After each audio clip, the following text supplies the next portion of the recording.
আসসালামু আলাইকুম। আশা করি সবাই ভালো আছেন। আমিও আছি, ভালো আছি আলহামদুলিল্লাহ। যেরকম লাগছে আল্লাহ।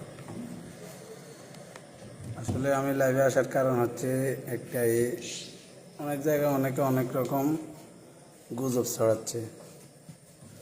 অনেকে অনেক রকম গুজব ছড়াচ্ছে। আমার কপিল আসছে বা আমার ওই অন্য ফ্যামিলির সাথে আমার একটা ফটো দিয়ে বলতেছে আমি এটা আমার ফ্যামিলি, বা একটা মাইক্রোর মধ্যে বসে কিছু মেয়ে এবং কি অনেকগুলাই আছে, ও সবাই মিলে একসাথে কোন জায়গায় যাইতেছে, ও ভিডিও দিয়ে বলতেছে আমি এটা আমার ফ্যামিলি।